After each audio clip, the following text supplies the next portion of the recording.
este título de mi mensaje, Te basta mi gracia, pues es un título basado en la palabra de Dios, esta palabra que Dios le dio al apóstol Pablo, que vamos a ver en un momento, como diciéndole Dios a Pablo: asegúrate que mi gracia, que mi presencia esté contigo, y entonces te voy a dar descanso, entonces voy a estar contigo por encima de tu necesidad y tu problema.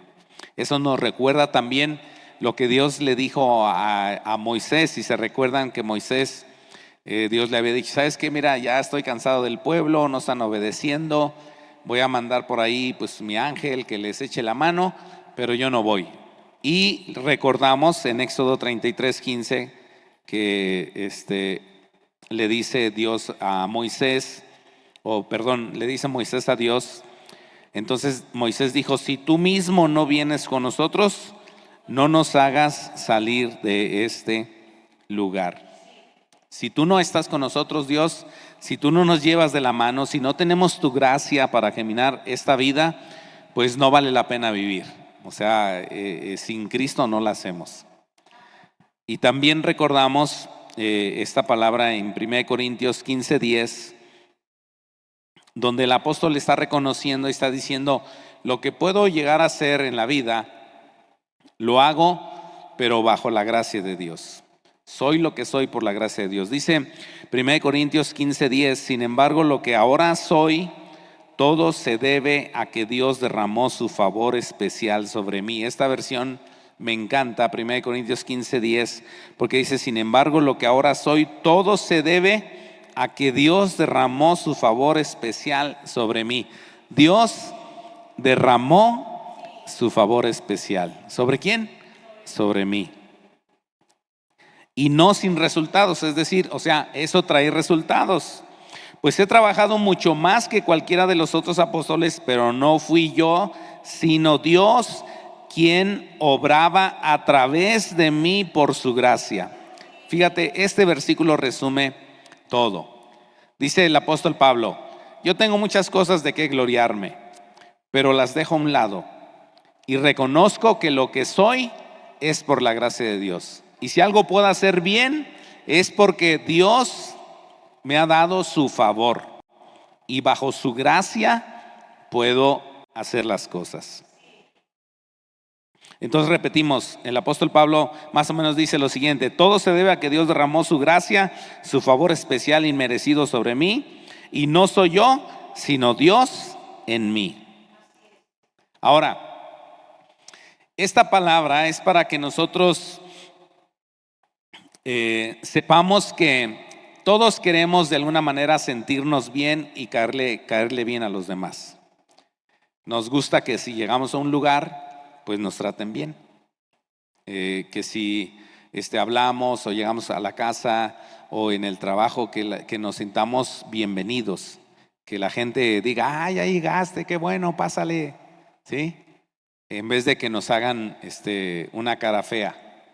Todos queremos pues que todos nosotros queremos caer bien. En la familia, en los negocios, en el trabajo. Todos queremos estar bien de salud física. Todos queremos estar bien de salud mental. Tener paz, tener esperanza, no caer en temor, en desilusión, en tristeza, en depresión. Todos queremos que nos vaya bien incluso en la iglesia, que en la iglesia nos sintamos bienvenidos, ¿sí? Que sintamos el calor de la iglesia. La iglesia es las personas que hemos entregado nuestra vida a Cristo y que nos reunimos en un lugar determinado para adorar a Dios y para convivir y para orar y para ser entrenados para predicar de Cristo. Pero sin embargo, a pesar de que todos queremos estar bien, sin embargo, a veces nos pasa lo que le pasó al apóstol Pablo. Él tenía lo que llamó un aguijón en la carne. Entonces quiere decir que todos tenemos nuestro aguijón. Aunque seamos cristianos, no se trata de un pecado que practicamos, sino simplemente la naturaleza que ha sido caída y que espera la redención, al igual que nosotros, la resurrección y la restauración de todas las cosas. Todos pasamos por momentos críticos, ya sea en nuestro cuerpo físico o alguna enfermedad. Ahorita estamos orando por Michelle, sigue hospitalizada. Se les llevaron estudios a Guadalajara de su sangre para ver qué tiene y no encuentran pues qué bacteria tiene ahí.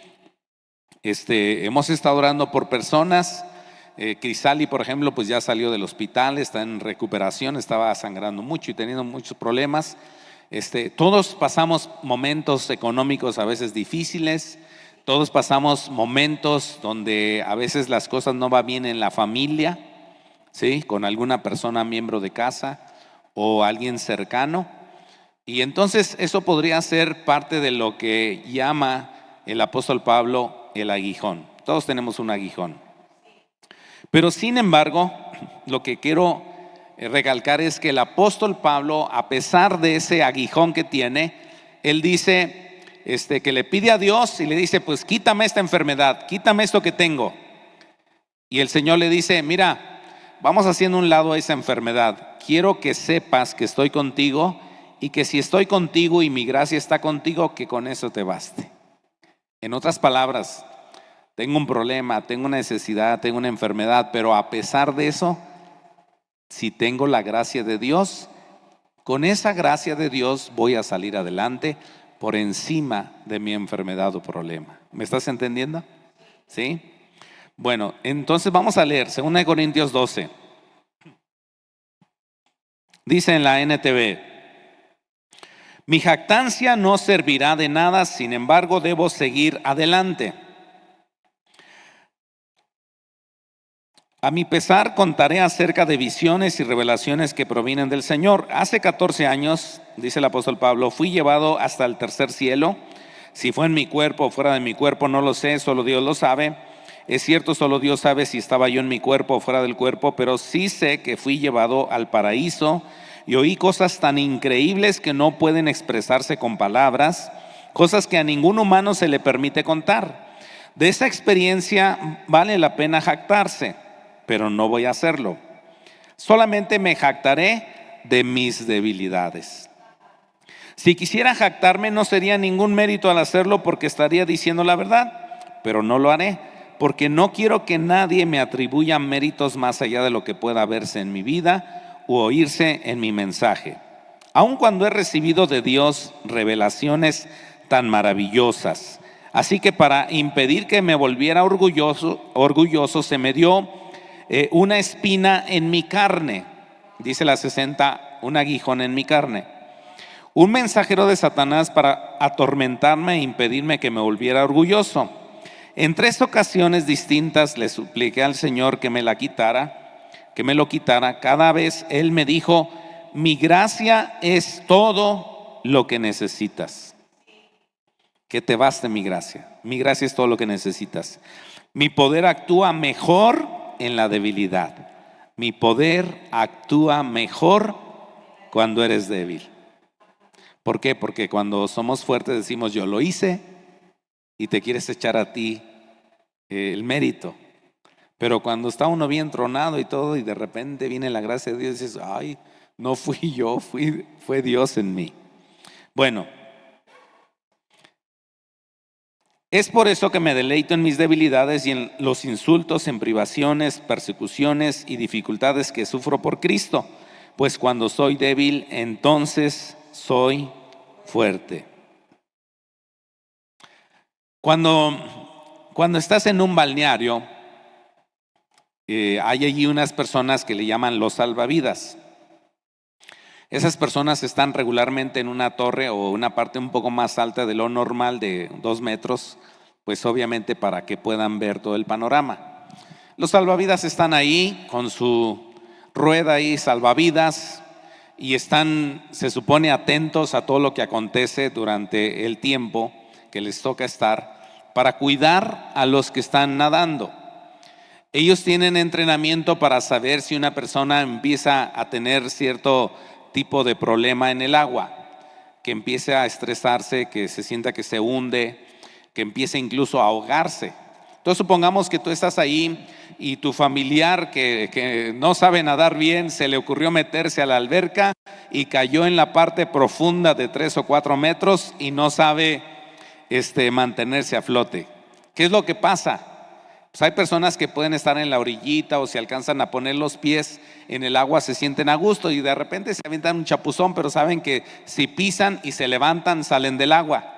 Pero ¿qué tal cuando estás en las de 3 metros o 4 y quieres pisar y no hay dónde pisar? Te hundes, entonces empieza la desesperación y uno empieza a patalear y a gritar si puede, uno da, ayúdame, ayúdame. Imagínate, el salvavidas está ahí viéndote, tú te estás ahogando y estás desesperado y quieres que el salvavidas corra rápido, se meta al agua y te saque. Y sabes a veces que hacen los salvavidas, se quedan ahí viéndote, porque quieren algo, quieren que pierdas tu fuerza, quieren que tú dejes de pelear, porque si ellos se arrojan a sacarte cuando tú tienes fuerza, les agarras del pescuezo y te hundes con ellos. Pero cuando tú pierdes tu fuerza, entonces ya estás blandito y entonces sí dicen, vente chiquito, vámonos a la orilla.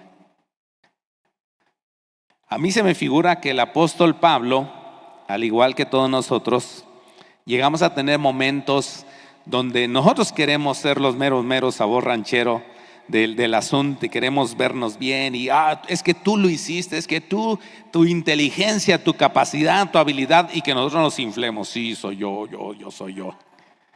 Pero cuando estamos tronados en alguna enfermedad o necesidad, ni ganas tenemos de que nos digan algo o que nos aplaudan. Estamos ahí todos débiles y es cuando Dios le dice a Pablo, mira, quiero que sepas que cuando una persona se humilla y reconoce que no puede, es cuando yo le echo la mano. Porque entonces mi poder se perfecciona en la debilidad. Y por eso dijo el apóstol Pablo, no soy yo, sino la gracia de Dios en mí. Entonces por eso que esta parte de mi mensaje le puse corramos a la gracia. Porque mira, aquí estamos nosotros, con o sin habilidades.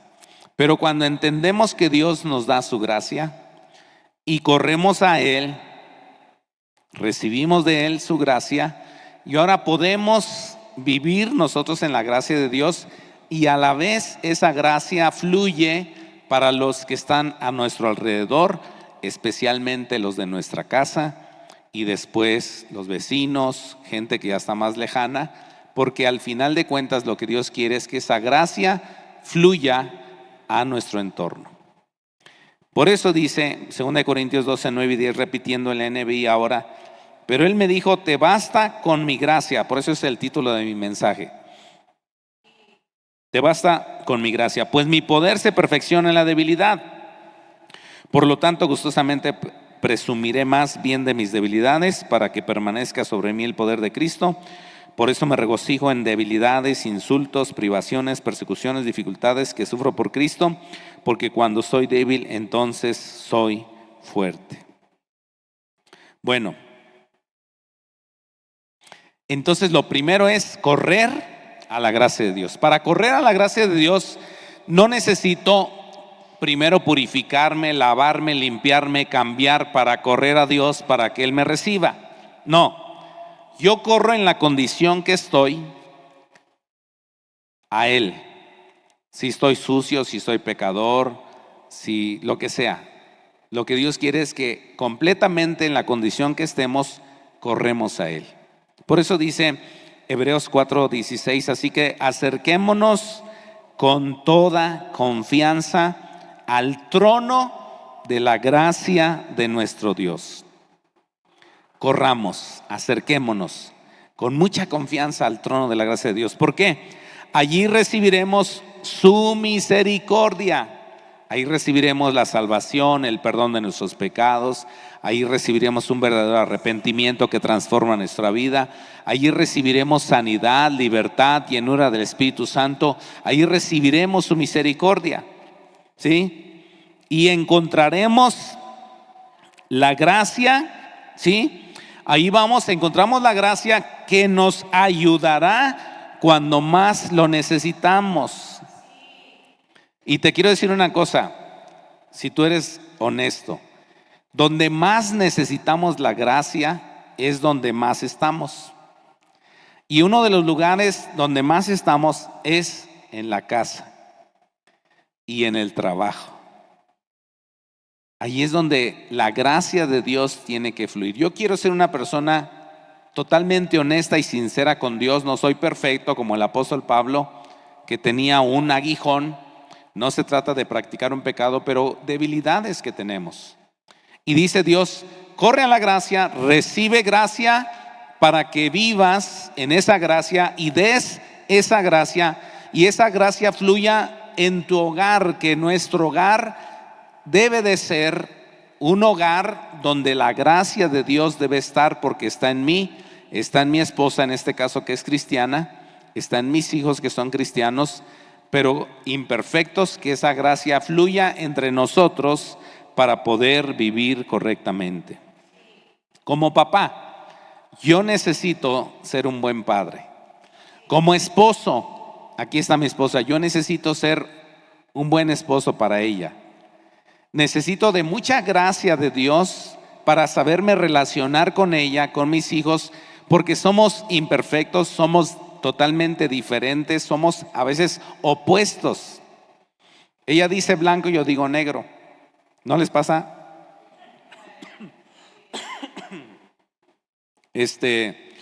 Yo lo veo como una ensalada. Ahorita voy a hablar acerca de una ensalada. Pero mira lo que dice Proverbios 27, lo que me tocó leer en estos días con mi esposa. Dice, versículo 15, por lo menos NTV: una esposa que busca pleitos es tan molesta como una gotera continua en un día de lluvia. Ay, ay, ay. Pero también hay esposos que buscan pleito. No solamente mujeres. Poner fin a sus quejas es como tratar de detener el viento de sostener algo con las manos llenas de grasa. Pero me gusta esta versión, puse esta versión porque el 17 me gusta. Dice, como el hierro se afila con hierro, así un amigo se afila con su amigo. La versión 60 solamente dice, hierro con hierro se afila, y eso es lo que usamos muchas veces en las citas bíblicas para los varones, para decir, vamos tú varón y yo contigo, vamos a afilarnos y echarle ganas. Pero donde más sucede el hierro con hierro, cómo se afilan los caracteres de cada quien, es en la casa. ¿Dónde es? En la casa es donde debemos demostrar que necesitamos la gracia de Dios. Fíjate bien, si nos hace falta la gracia de Dios, el amor verdadero, la verdadera paz, la capacidad de buscar el perdón por encima de las diferencias, ¿sí? Allí es donde más requerimos de la gracia. Entonces yo tengo que correr todos los días a Dios y decirle, Señor, dame gracia para soportar, para amar, para aguantar, para relacionarme con mi gente, con mi esposa y con mis hijos. Porque de otro modo serían los ingredientes separados. Y sabes, es mejor una ensalada que los ingredientes por separado. ¿Qué requiere una ensalada? A ver, bueno, lechuga. La lechuga así sola como tal, limpia, es buena. Pero ¿qué tal si le pones sal y limón? Ya lleva 2 ingredientes más. ¿Cómo sabe? Rica. Después le pones ¿qué? ¿Pasas o qué? ¿Qué le pondrías? Zanahoria, manzana picadita, jitomate, un manguito, un aderezo, piña, pepino, ¿sí? Fíjate bien, los ingredientes por separado saben bien, pero juntos es otra cosa. Y cuando estamos en familia, el diablo quiere separarnos, dividirnos, echarnos en pleito. Y yo sé que a veces hay gente no cristiana o personas en nuestro hogar que requieren de ayuda médica, de ayuda psicológica a veces, de ayuda de algún tipo. Y ahí es donde debemos buscar la gracia de Dios. Ahora, si somos cristianos, lo más correcto es que si tenemos una bronca, un problema, es buscar primeramente a Dios y pedirle su ayuda. Pero si todavía seguimos peleando, será mejor buscar ayuda con un consejero familiar cristiano, sea el pastor, la pastora. Si no, también incluso tenemos psicólogos cristianos, también tenemos, hay de todo. Pero lo importante es buscar ayuda. Porque cuando vemos que nos hace falta cierta gracia en nuestro hogar, más nos vale buscar los ingredientes para que la salsa esté buena, la ensalada esté buena. Porque yo quiero un hogar donde somos tan diferentes, tan opuestos, pero juntos hacemos una ensalada. ¿Sí están entendiendo eso? En otras palabras, dejar de quejarnos, buscar al Espíritu Santo que nos moldee a través del roce de personas, perdonándonos, amándonos, respetándonos, cuidándonos, sirviéndonos, ¿sí? Esa es la gracia de Dios para vivir en paz, en armonía, una paz verdadera, que el hogar sea un lugar de reposo, de quietud, de tranquilidad, que anhele llegar a casa. A mí me encanta estar en casa. Pero si hubiese algún detalle de la gracia de Dios que nos hace falta, hay que buscar ayuda. Yo te recomiendo que busquemos ayuda. Decía Guillermo Valle, a veces una sola aspirina te cambia el carácter. O sea, porque cuando tienes dolor de cabeza, pues no quieres que nadie se te acerque. Hasta el perro lo pateas. Si imagínate una persona, pero cuando tienes la gracia de Dios, entonces recibes bendición. Bueno, cuando hablaba el apóstol Pablo de aguijones, no se trata de pecados, sino parte de lo que es la naturaleza caída, que nos lleva a veces a tener ciertos problemas y que debemos humillarnos para buscar a Dios. Bueno, número 2, gracia para trabajar. ¿Sabían que necesitamos gracia para trabajar? El segundo lugar donde más pasamos tiempo, casi todos, es en el trabajo o la escuela. Por ejemplo, los muchachos, su trabajo es estudiar. Yo le digo a mi hijo, con que tú me saques buenas calificaciones, ese es tu trabajo. Tú no tienes que trabajar. Yo soy tu padre, puedo sostenerte gracias a Dios, así que tu chamba es sacar buenas calificaciones. Si sacas buenas calificaciones, con eso estoy más que feliz. Ya te tocará el tiempo donde tendrás que casarte y entonces sí, órale a chambear y a sostener a la esposa. Sostener, pues en este caso, a la familia, ¿sí? Pero todos necesitamos gracia para trabajar, y el trabajo no es una maldición. Mira lo que dice Génesis 2:15: tomó pues Jehová Dios al hombre y lo puso en el huerto de Edén para que lo labrara y lo guardara. Labrar es trabajar, cuidar es trabajar. Algunos han pensado que el trabajo es un castigo divino o una maldición. No, Señor. El trabajo es una bendición, es una chulada. Ahí nos desgastamos, ahí sudamos, sacamos ahí la frustración, sudando, trabajando, esforzándonos, ¿sí? Porque todos necesitamos trabajar. Dile a tu vecino, hey, te hablan. No voltearan con su vecino, pues, a decirle. ¿Sabías que hasta Jesús trabajó? Mira lo que dice Juan 5:17 en la NTV.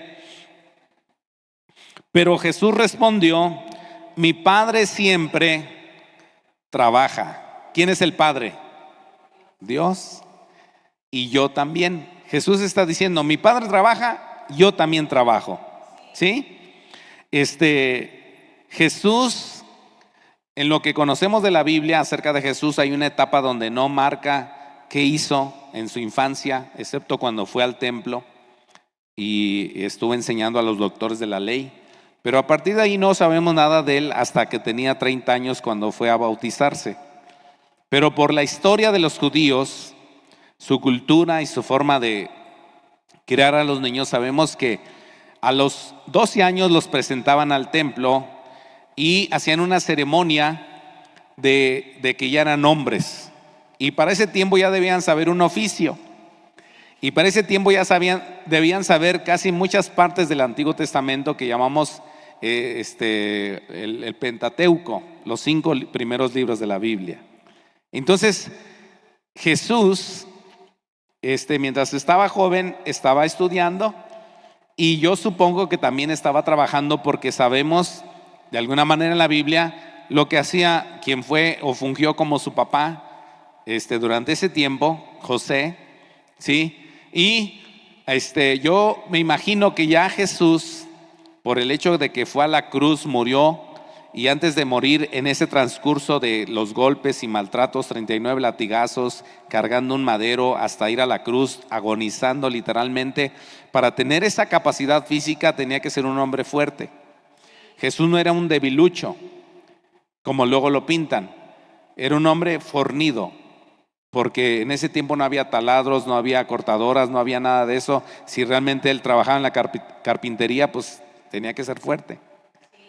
Entonces, él dice, mi padre trabaja, yo también trabajo. Ahora, cuando Jesús entró al ministerio, servir en el ministerio también es un tipo de trabajo, ¿sí? Y la Biblia dice, el obrero es digno de su salario. Entonces Jesús, después de los 30 años, cuando fue bautizado, inició su ministerio, estuvo trabajando a tal punto que hubo momentos donde no podía comer por estar trabajando, sirviendo al Señor, a su Padre Dios, sirviendo a la gente.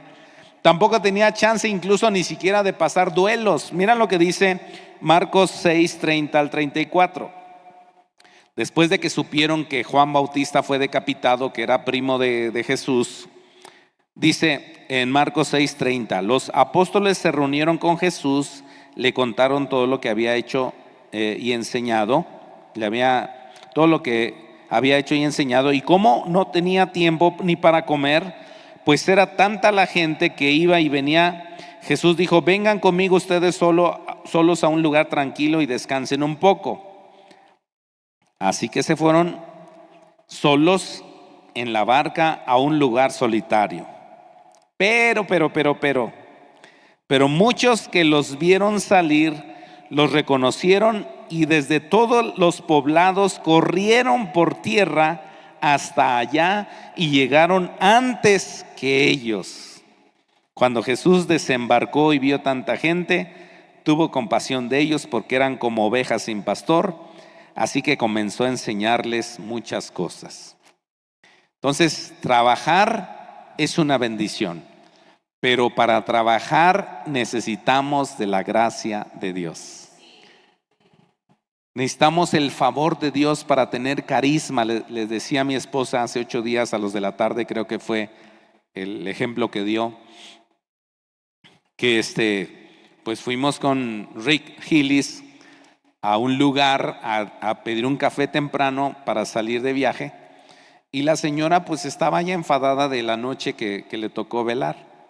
Entonces llegamos, yo como que ya la hora ya estaba, pobrecita la mujer, porque llegamos y yo creo que entré primero yo, les abrí la puerta y entró Rick y le dice, buenos días señora, ya ven cómo es Rick, ¿no? Buenos días señora, ¿cómo está usted? Y haciendo sus cosas. Entro yo y le digo, señora, buenos días, ¿dónde está el café? Y sigue haciendo sus cosas. Y luego todavía mi esposa le dice, hola señora, ¿cómo está usted? Venimos por un cafecito.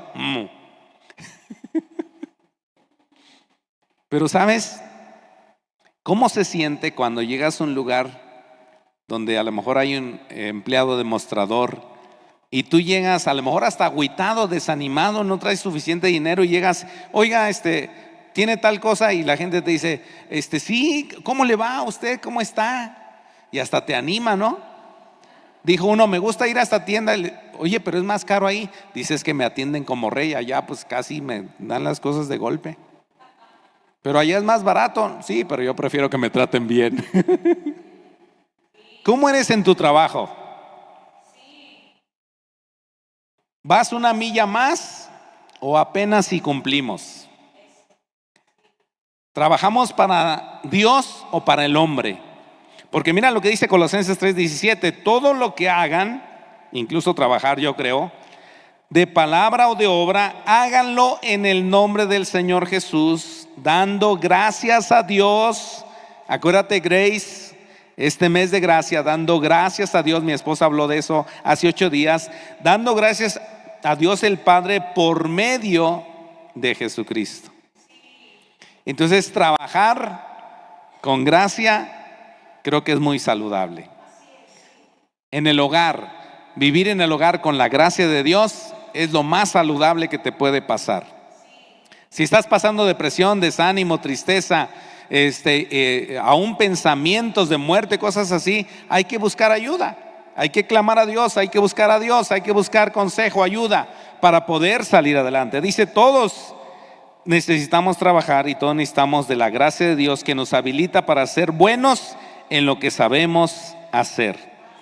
¿Sabías que hay cosas que eres bueno? ¿Sí? Yo no soy bueno en la cocina. Pero mi esposa es excelente. Pero ella no es buena en algunas cosas donde yo sí.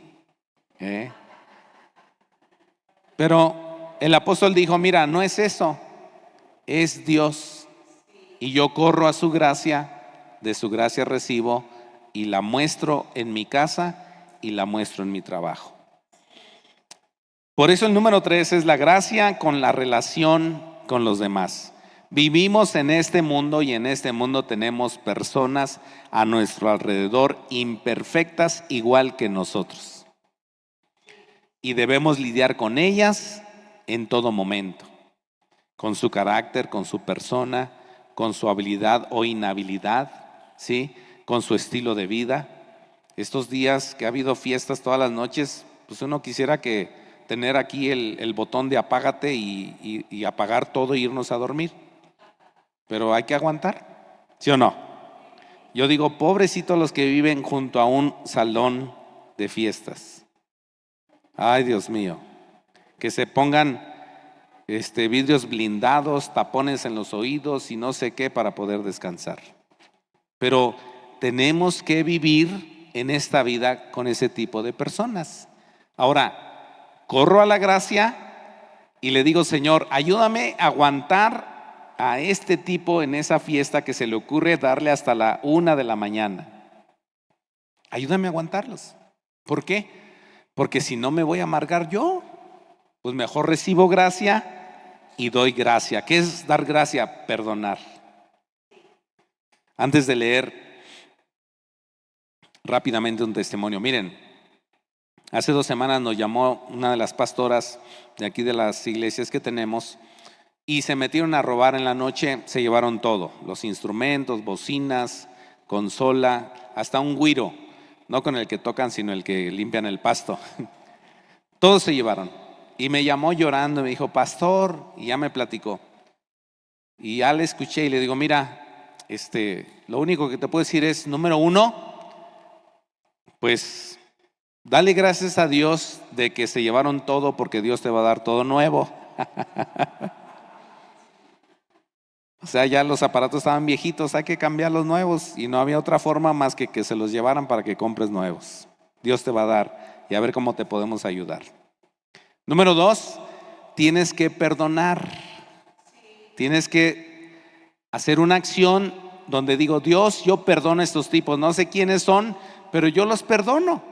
¿Por qué? Porque te conviene perdonar, porque no, el diablo quiere que te bajes a un nivel de ellos y pelees de esa manera para que tú trates de solucionar las cosas. No, déjale todo a Dios. Déjale todo a Dios. ¿Sí? Y tercero, tú tienes que vivir amando a Dios y dándole gracias, porque a pesar de lo que te pasó ahí, tú debes de estar en paz con Dios y en paz con la gente. Después escuché un testimonio de uno de los hermanos pastores que dice que es de John Benedetti, dice que John Benedetti, el pastor que nos apoya aquí en las iglesias, dice que él tenía un miembro en la iglesia y no sabía que ese miembro era ladrón. Entonces en una noche él se le metieron a robar y se llevaron todo. Dice, pastor, se llevan algunas cosas, hasta los cheques, porque allá dan los cheques así para la iglesia. Y dice, cuando llegó la policía le dijimos que allí era el asunto. Fueron a ese lugar y había muchos hombres. Era como una casa de varios hombres que vivían ahí y encontraron las cosas, pero a nadie le pudieron echar la culpa porque todos dijeron, eso no es mío. Y como no había testimonio, pues no pudieron meter a esta persona a la cárcel. Dice, pastor, recogimos lo que pudimos, lo regresamos a la iglesia y empezamos a orar. Señor, salva a esta gente. Dice, ¿qué cree, pastor? Después de años me enteré que esa persona que nos robó se convirtió a Cristo, se volvió pastor. Entonces yo oro lo siguiente: si hay alguien que me quiera hacer daño, Señor, que su castigo sea ser salvo. Que su castigo sea ser salvo. ¿Por qué? Porque le conviene y me conviene, porque a eso Dios me llamó, para compartirle de la salvación. Bueno, número 3, la relación con los otros. Salmo 133:1 dice, cuán bueno, mira lo que dice, cuán bueno y cuán agradable es que los hermanos convivan en armonía.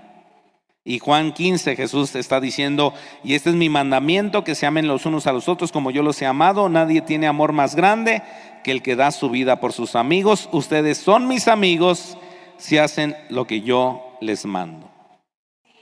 Ahora, tenemos que tener también gracia para el servicio.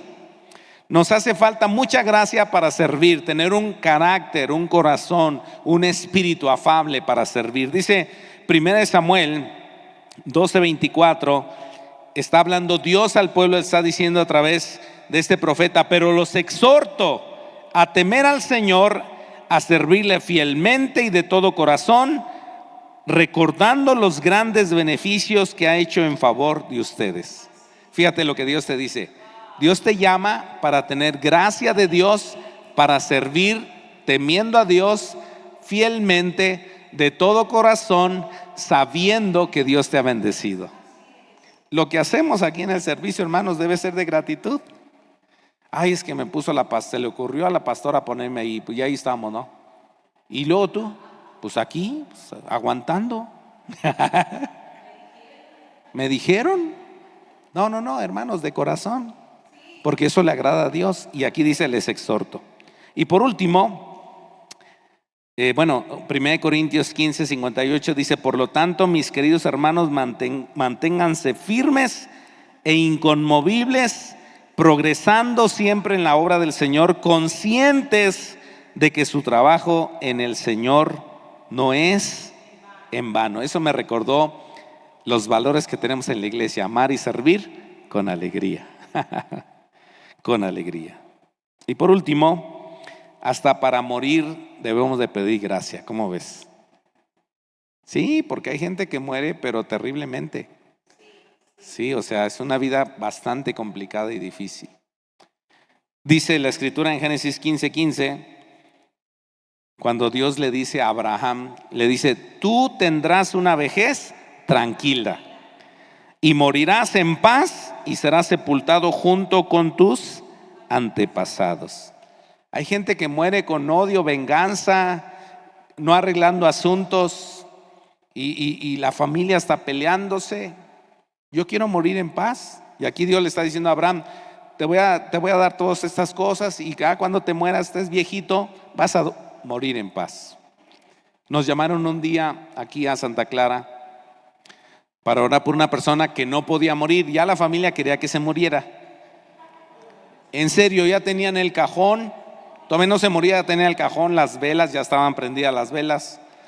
Y la persona no la podían poner en el cajón porque todavía estaba viva. Y me pidieron que fuera a orar por ella porque ya habían ido otros líderes religiosos y pues no se moría. O sea, lo que ellos querían, que ya se muriera. Entonces yo llegué a esta persona. Obviamente, humanamente uno ve la condición, cadavérico, sin poder comer por varios días y sufriendo simplemente. Me acerqué a su oído y le pedí al Espíritu Santo, Espíritu Santo, dame la oportunidad de que este hombre, antes de partir, tenga un encuentro contigo. Me acerqué a él, me escuchaba, apenas si se movía, casi no podía hablar, pero un poco balbuceando hizo su oración de fe, le pidió perdón al Señor, empezó a derramar unas gotas de lágrimas en sus ojos, y me retiré de allí. Como a las 4 horas murió. Me llama en ese tiempo el amigo que tenemos ahí, me dijo, Paul, fíjate que ya se murió por el que oraste. Me digo, bueno, pues ya estaba muy mal, estaba sufriendo. Pero aún, fíjate, hay personas que sufren algún accidente, algún maltrato de otras personas y mueren. Y uno dice, ¿y eso qué es, Señor?